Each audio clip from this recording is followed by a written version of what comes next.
નમસ્તે દર્શક મિત્રો, આજે એક સારા સમાચાર છે. હમણાં થોડી વાર પહેલા જ ઇફકોના જે ચેરમેન છે એક ગુજરાતી બન્યા છે. સારી બાબત છે.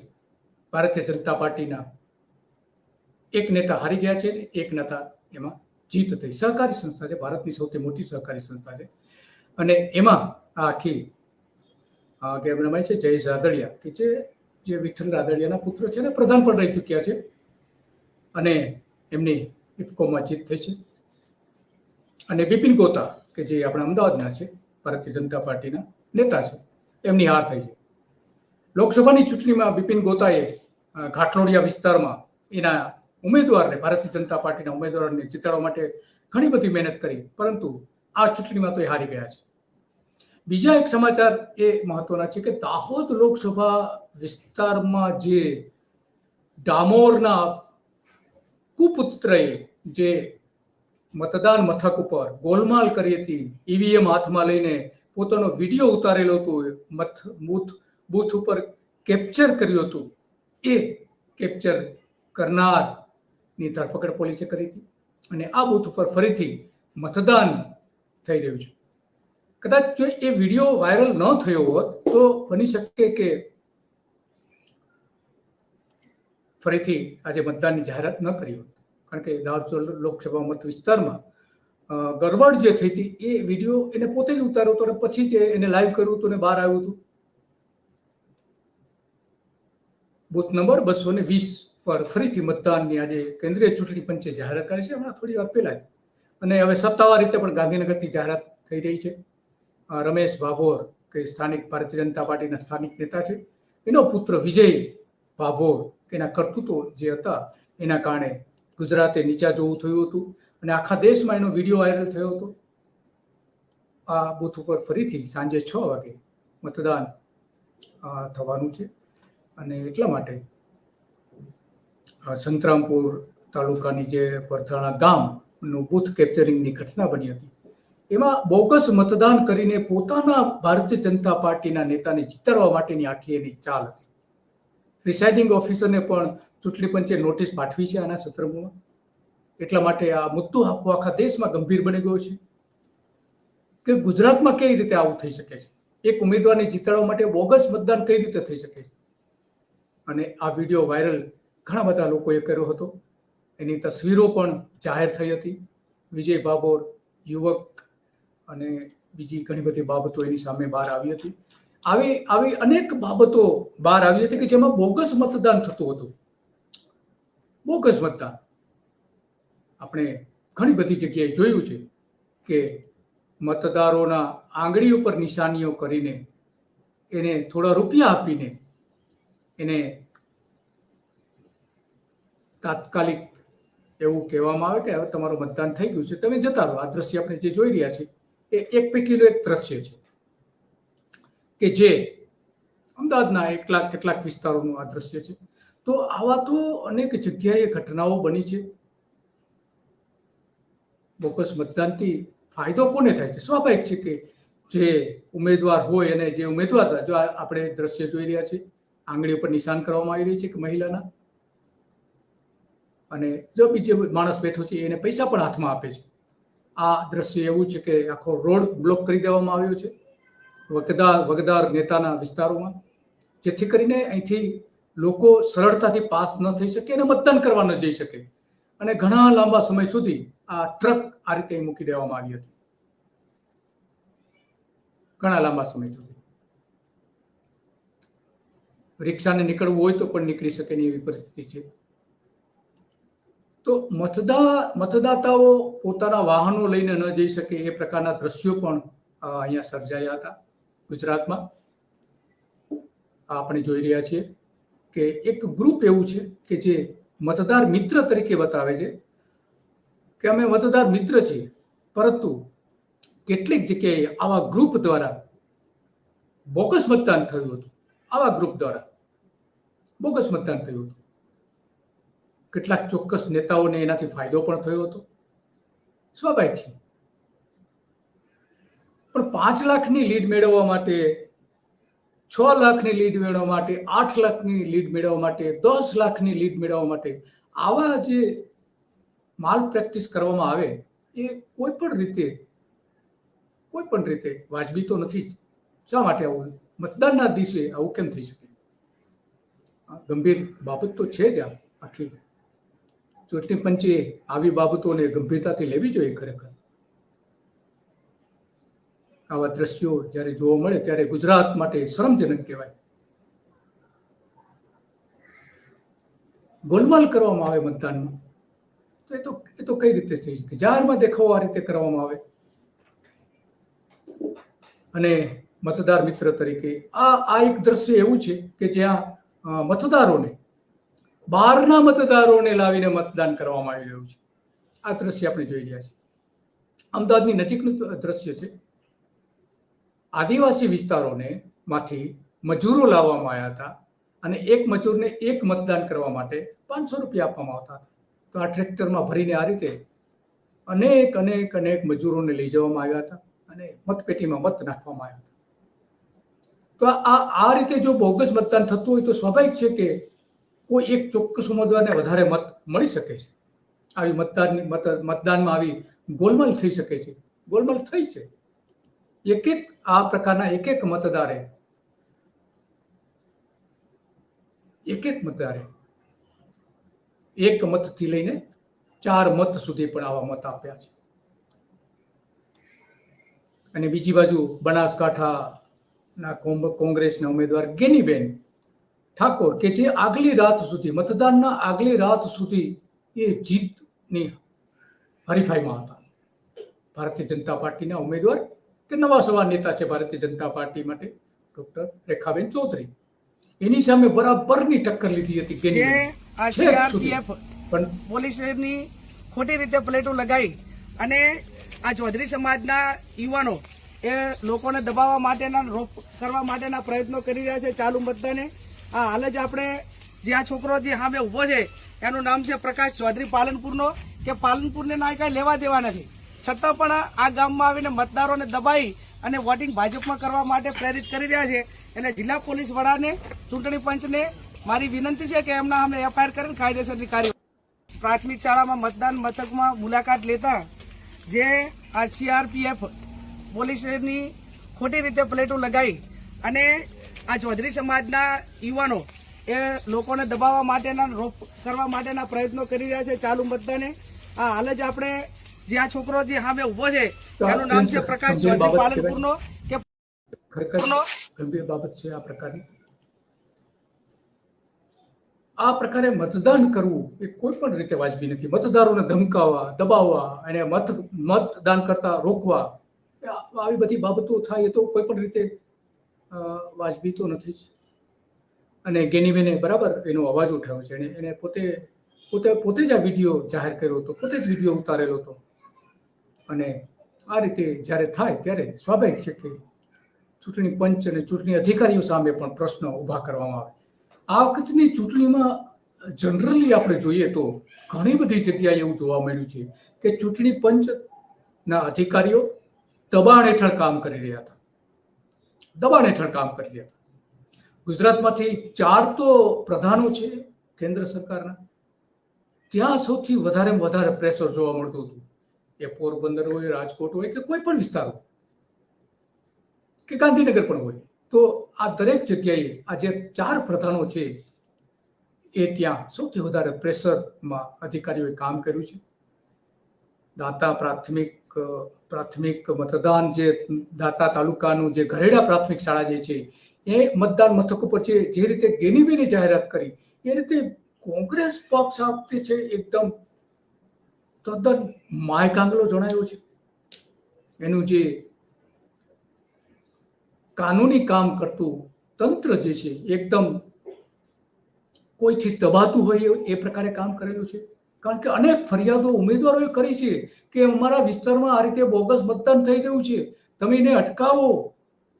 પરંતુ કોંગ્રેસે એની ફરિયાદો કરી છે કે કેમ એ પણ ઉમેદવાર જાણી શકતા નથી. ઉમેદવારો તો નથી જાણી શકતા, મીડિયા માગે છે જ્યારે ત્યારે આ જ કોંગ્રેસના જે મીડિયા સાથે જોડાયેલા લોકો જે છે એની વિગતો પણ આપતા નથી. શક્તિસિંહ જાણતા જ હશે આ બધું. શક્તિસિંહ પણ જો કે આમાંથી એને કદાચ એને પણ ધ્યાન દોરવામાં આવતું, કારણ કે શક્તિસિંહ જ્યારે મતદાનના દિવસે લોકોને પ્રભાવિત કરવાનો પ્રયત્ન કરતા હતા ભારતીય જનતા પાર્ટીના કાર્યકરો, ત્યારે એણે મુદ્દો ઉભો કર્યો હતો કે એક પેનમાં કમળનું જે ચિહ્ન છે એ પેનનો ઉપયોગ કરવામાં આવ્યો છે જે તે બૂથની આસપાસના 100 મીટરની બહાર. આ એક સામાન્ય મુદ્દો છે, એમાં કોઈ એટલો બધો મુદ્દો નહોતો. પરંતુ ખરેખર તો શક્તિસિંહે પોતે જે બોગસ મતદાનો થઈ રહ્યા હતા અનેક જગ્યાએ એની અમદાવાદની ઓફિસની આસપાસના વિસ્તારોમાં, કોંગ્રેસની અમદાવાદની ઓફિસની આસપાસના વિસ્તારોમાં બોગસ મતદાન થઈ રહ્યા હતા, એને અટકાવવા માટે એની વાત રજૂ કરવા માટે કોઈ જ પ્રયાસો નથી થયા શક્તિસિંહ ગોહિલ દ્વારા પણ. શા માટે આવું થયું? કદાચ બની શકે કે એમને જે કેટલાક દબાયેલા લોકો છે, ભાજપના નેતાઓના અંડરના એના પ્રેશરમાં જે કામ કરી રહ્યા છે એની આસપાસના નેતાઓ, એને કદાચ ધ્યાન ન કર્યું. બાકી શક્તિસિંહ તો બોલે એમ છે, એણે તો અનેક ખેરખાઓ સામે આંદોલનો કર્યા છે, ચાહે અદાણી હોય, રિલાયન્સ હોય કે કોઈ પણ હોય, નિર્માને બાદ કરતા કોઈ પણ હોય, એની સામે હંમેશને માટે બોલતા રહ્યા છે. અને અદાણી સામે તો એને અનેક વખત નિવેદનો આપ્યા છે. આટલા મજબૂત લોકો સામે, ભારતીય જનતા પાર્ટીના નેતાઓ સામે, નરેન્દ્ર મોદી સામે એને અનેક વખત રજૂઆતો કરી છે. અમિત શાહ સામે પણ એમને રજૂઆતો કરી છે. પરંતુ ખબર નહીં કેમ એ આ વખતે એમની પાસે વિગતો પહોંચાડવામાં ન આવી. તો જ આવું બની શકે. કેટલી બધી ફરિયાદો થઈ છે, કેટલી બધી, છતાં પણ કંઈ આગળ નથી થયું. બનાસકાંઠામાં જે ઘટના બની એ અત્યંત ગંભીર હતી. કેનીબેન પોતે બહાર આવવું પડ્યું છે એના માટે કે દાંતા વિધાનસભામાં 59% મતદાન બપોરે 3 વાગ્યા સુધીમાં થઈ ચૂક્યું હતું. 59% એવો આરોપ પણ મૂકવામાં આવ્યો હતો. આટલું બધું મતદાન કઈ રીતે થઈ શક્ય બને? કેટલાક કાર્યકરો તો એવું કહે છે કે અહીંયા ભારતીય જનતા પાર્ટીના નેતા બનાસકાંઠામાં કે જે ડેરી સાથે જોડાયેલા છે, મેડિકલ કોલેજ સાથે જોડાયેલા છે અને ગાંધીનગર સાથે પણ સારી રીતે જોડાયેલા છે, એમણે આ પોતે જેને ટિકિટ અપાવી છે એને જીતાડવા માટે આ બધી ગોલમાલ કરી હોવાનું માનવામાં આવે છે. અને કેટલાક નજીકના લોકો તો એવું કહે છે કે કેનીબેન જીતે એમ હતા, જીતવાની પૂરેપૂરી શક્યતા હતી, પરંતુ એટલું બધું બોગસ મતદાન થયું છે કે એના કારણે એને કદાચ 50,000 મતની હારનો સામનો કરવો પડે. આટલા વ્યાપક પ્રમાણમાં બોગસ મતદાન થતું હોય, આપણી પાસે તો કેટલા બધા ઉદાહરણો આવે, કેટલા બધા વિડીયો આવેલા છે. એ અત્યંત ગંભીર બાબત છે. અલગ અલગ વિસ્તારોમાં આ થાય એ પણ કોઈ વાજબી નથી. શાહપુર રોડના પણ એમાં એક 8 નંબર બૂથ 53માં પણ કેટલીક ફરિયાદો થઈ હતી. પોલીસ કર્મચારીઓ સામે પણ ફરિયાદો થઈ હતી. ચૂંટણી પંચે પણ ફરી મતદાનનો આદેશ આપવો પડે એક બૂથ ઉપર, એ પણ અત્યંત ગંભીર બાબત છે. અને રાજ્યના જે મુખ્ય ચૂંટણી અધિકારી જે છે શ્રીમતી પી ભારતી, એણે મતદાન પૂરું થયું ને થોડા કલાકો પછી જાહેરાત કરી કે રાજ્યમાં 25 સંસદીય વિસ્તારોના, કારણ કે 25માં ચૂંટણી હતી, 49,000 બૂથ ઉપર, 49,140 બૂથ ઉપર 1820 મતદાન મથકોમાં 2 BUS નો ઉપયોગ કરવામાં આવ્યો હતો. એમાં આજે ઈવીએમ ના જે ઘટના બની સાંજે 5 વાગ્યા સુધીમાં 116 ઈવીએમ ખોટકાઈ ગયા હતા. આ મોટો આંકડો છે. 116 ઈવીએમ અટકાઈ ગયા એટલે લગભગ 0.23% જેવું થાય છે. અને PU તો 114 ખોટકાઈ ગયા હતા, એ પણ 23%ની આસપાસ થાય છે. અને CU જે છે 383, એટલે કે 78%, 0.78% CU એટલે વીવીપેટ એ બદલવા પડ્યા હતા. તો આ આટલા મોટા પ્રમાણમાં જો ફેરફારો થતા હોય ઈવીએમમાં, તો લોકો સ્વાભાવિક છે કે એની સામે આંદોલન કરે. આ વખતે આખા દેશમાં બહુ મોટું આંદોલન થયું. જોકે સુપ્રીમ કોર્ટમાં જીત નથી થઈ, સુપ્રીમ કોર્ટે ફગાવી દીધો છે મુદ્દો, પરંતુ લોકોની માંગણી છે કે ઈવીએમ મશીનમાં કેટલીક જગ્યાએ ગોલમાલ શક્ય છે. અને એટલા માટે બેલેટથી હવે પછીની જે પણ ચૂંટણી આવે વિધાનસભા અને લોકસભાની એમાં બેલેટથી મતદાન થાય એવી માગણી કરી રહ્યા છે. કારણ કે આ વખતે જો કે ગુજરાતમાં એકંદરે કાયદોની વ્યવસ્થા સારી રહી હતી. બહુ મોટા પ્રમાણમાં મશીનો સામે ફરિયાદો પણ જોવા નથી મળતી, સિવાય કે બૂથ કેપ્ચરિંગથી લઈને એકાદ જે ઘટના બની હતી એને વાત કરતા ભારતીય ચૂંટણી પંચ દ્વારા 8 એલર્ટ આપવામાં આવ્યા હતા ગુજરાતના ચૂંટણી તંત્રને, જેમાં ઈવીએમ અંગેના 3 એલર્ટ હતા. તો આ જે ભાભોરનો કિસ્સો હતો એ પૈકીનો એમાં એ 3 પૈકીનો એક હતો કે કેમ એનો કોઈ ઉલ્લેખ નથી કરાયો. આદર્શ આચારસંહિતા ભંગની માત્ર એક જ ફરિયાદની ભારતીય ચૂંટણી પંચે એલર્ટ આપ્યો હતો અને અન્ય 4 એલર્ટ આપવામાં આવે. એલર્ટ એટલે અત્યંત ગંભીર પરિસ્થિતિ હોય ત્યારે એલર્ટ આપવામાં આવે છે.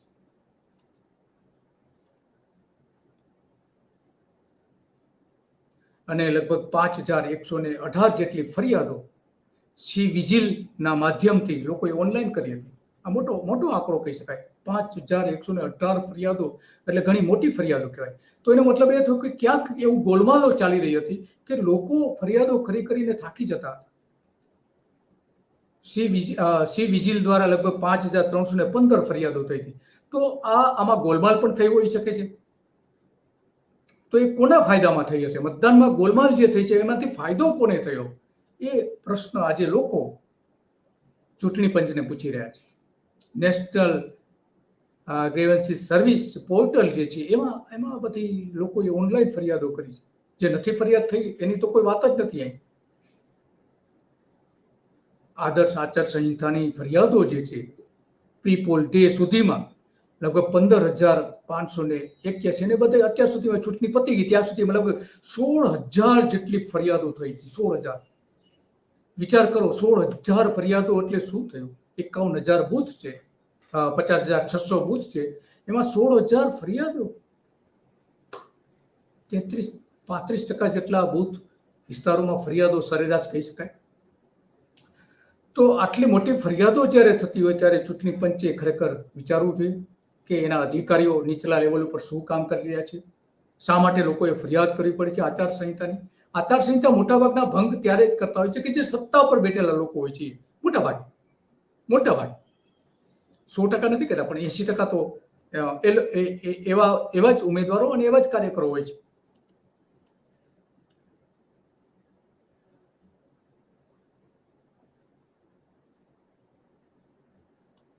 આ અત્યંત ગંભીર બાબત છે. ભરૂચના કેસર અને સુરતના સણધારા તેમજ બનાસકાંઠાના ભાખરી ગામે પણ મતદારોએ એટલા માટે તો મતદાનનો બહિષ્કાર કર્યો કે અમારા કામ નથી તો અમે મતદાન કરીને શું કરીશું. એક પ્રકારનું આ બહિષ્કારની જ વાત છે.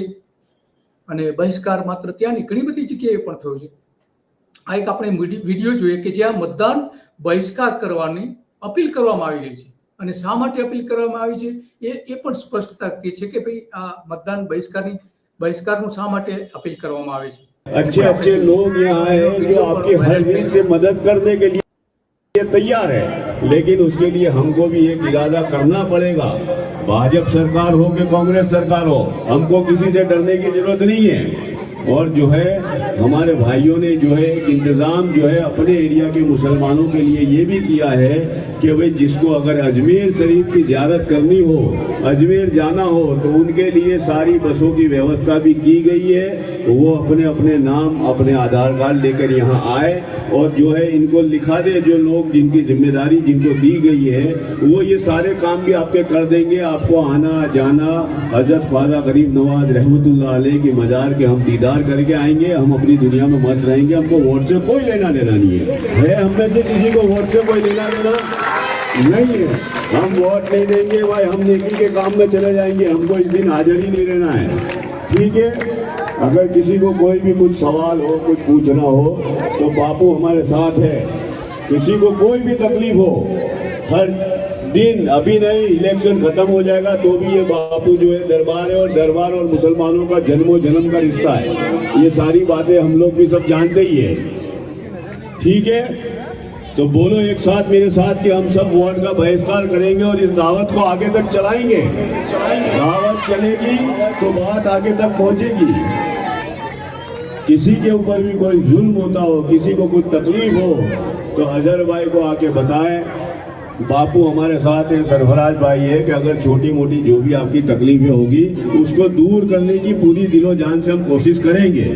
यहाँ मकसद जो है सिर्फ खाना नहीं है, खाना खा के हमको इस बात को भूल नहीं जाना है, लेकिन इस बात को आगे चलाना है। उसके लिए इरादे हमारे मजबूत होने चाहिए। हमको न भाजपा से लेना है, न कांग्रेस से कुछ लेना देना है, न आम आदमी पार्टी से कुछ लेना देना है।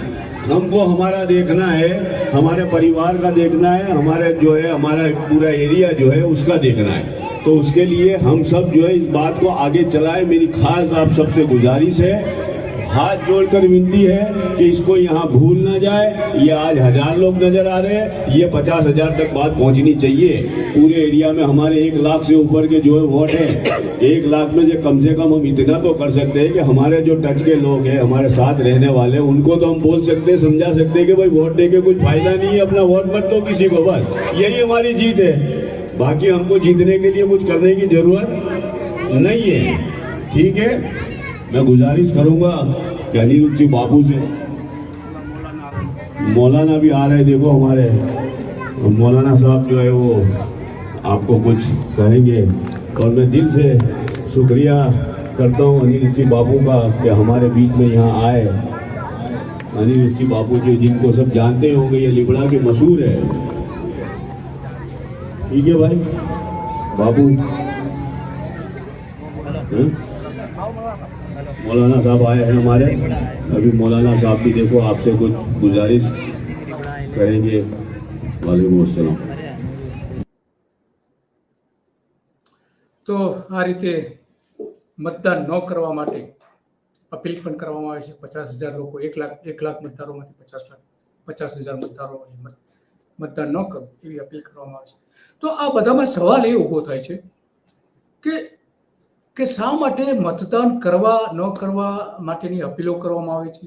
એ મતદાનમાં જે ગોલમાલ થાય છે એનાથી ફાયદો કોને થઈ રહ્યો છે, એ આજે સૌથી મોટો સવાલ છે. અને એટલા માટે આપણે ચૂંટણી પંચને પણ સવાલ કરીએ છીએ કે આ મતદાનમાં જે ગુજરાતમાં જે ગોલમાલ થઈ છે એમાં ફાયદો કોને થયો છે, તમે શોધી કાઢો. કલોલમાં જ્યાં 40% મતદાન થતું હતું ત્યાં 82% મતદાન કઈ રીતે થયું? 5 વાગ્યા સુધી 40% મતદાન હતું. તપાસ કરો. ઘણા બધા બૂથ એવા છે કે જ્યાં 4 વાગ્યા સુધી જે મતદાન હતું એ 4 વાગ્યા પછી એકાએક વધીને ડબલ થઈ ગયું છે. અનેક પુરાવા છે. ચૂંટણી પંચ સમક્ષ ફરિયાદ પણ થઈ છે. કેમ તપાસ નથી થતી? એ સવાલ છે, મોટો સવાલ છે. આજે સૌથી મોટો સવાલ તો કોંગ્રેસ સામે ઊભો થઈ રહ્યો છે, કોંગ્રેસના નેતાઓ સામે થઈ રહ્યો છે. એની નીતિ સ્પષ્ટ નથી, નિયતિ સ્પષ્ટ નથી. કોંગ્રેસના રાજ્ય કક્ષાના નેતાની વાત છે. ઉમેદવારો તો બિચારા ફરિયાદ કરે છે, કંઈ પગલાં લેવાતા નથી. ગેનીબેન જેવા તો બહુ બહાદુર હોય છે, બહુ બાકી જ ઉમેદવાર છે કે જે પોતે હિંમતપૂર્વક કહે છે કે જો આ ગોલમાલ થઈ રહી છે. પરંતુ ખરેખર તો પક્ષે આ બધી વાતો કરવી જોઈએ, નહીં કે એક પેન ઉપર કમળનું ચિહ્ન મૂકવાથી તમે વાત કરો એનો કોઈ મતલબ નથી. કરો જે પણ હિંમત હોય તો આજે પણ ફરિયાદ કરો. અનેક પુરાવા તમારી સમક્ષ પડેલા છે, તમને લોકોએ પુરાવા મોકલેલા છે, કોંગ્રેસના નેતાઓને પુરાવા મોકલેલા છે. કરો ફરિયાદ ચૂંટણી પંચને, અને ચૂંટણી પંચ ઉપર પ્રેશર વધારો કે કેમ પગલાં ન ભરાય. બસ આજે તો આટલું જ. અને હવે પછીની ચૂંટણી આપણે આશા રાખીએ કે એમાં ગોલબાલ ઓછી થાય, લોકો પોતાના મત વધારે મતદાન કરી શકે, અને જે સંનિષ્ઠ ઉમેદવારો છે, જે લોકો માટે કામ કરવા માંગે છે એવા ઉમેદવારોને જીતાડે. 60% મતદાનના બદલે હવે પછી જ્યારે ચૂંટણી આવે તેમાં 90% સુધી મતદાન થાય એ માટેના દરેક લોકો પ્રયાસ કરે તો આ જે ગોલમાલ કરનારાઓ છે એ કમસે કમ ત્યાં અટકી જાય. 90% મતદાન થાય તો એની હિંમત નથી કે આ બધી ગોલમાલ કરે. કારણ કે ગોલમાલ કરવાની પછી હિંમત નથી રહેતી. એને ગોલમાલ કરે તો કેટલા મતની કરે પછી, જ્યારે 90% સુધી મતદાન થાય ત્યારે. તો હવે જે આગામી જે ચૂંટણી આવવાની છે એમાં પણ આ ચૂંટણીમાંથી આ બોધપાઠ લોકોને મળી રહ્યો છે. અને આજે તો બસ આટલું જ, અને આવા અનેક મુદ્દાઓ સાથે આપણે મળતા રહીશું. તમને આ પ્રકારના કોઈ પણ જાતની મુશ્કેલી હોય, કોઈ પણ જાતનો તમે તમારો અવાજ રજૂ કરવા માંગતા હો, તો સત્ય ડેને તમે જણાવી શકો છો. સત્ય ડે હંમેશા માટે સત્યની સાથે રહેવું છે. અમારી કેટલીક મર્યાદાઓની વચ્ચે રહીને પણ અમે સત્ય રજૂ કરતા રહ્યા છીએ. કોઈથી ડર્યા વગર સત્ય રજૂ કરતા રહ્યા છે, અને સત્ય ડે હંમેશને માટે સત્ય રજૂ કરતું રહેશે. તમારી વાત ભલે ગમે કોઈ પણ ન સાંભળતું હોય તો પણ અમે રજૂ કરીશું. નીચે તમે કોમેન્ટ કરીને કહી શકો છો કે તમને શું મુશ્કેલી છે, કયા પ્રકારની ફરિયાદ છે. તમારા સંપર્ક નંબર સાથેની અમને કોમેન્ટ કરો, અને આ ફરિયાદો, લોકોની જે ફરિયાદો છે એ વધારે લોકો સુધી પહોંચે એ માટે અમારા વિડીયોને હંમેશને માટે તમે બીજા લોકો સુધી પહોંચાડતા રહો. હંમેશને માટે જ્યારે પણ તમે વિડીયો જુઓ ત્યારે બીજાને પણ એ જ લિંક ફોરવર્ડ કરીને એમને કહો કે આ વિડીયો જુઓ. સત્ય હંમેશને માટે આમાં દેખાઈ રહ્યું છે, અને આ સત્યની જે વાત છે એ સત્ય ડે હંમેશને માટે કહેતું રહેશે. બસ, નમસ્તે.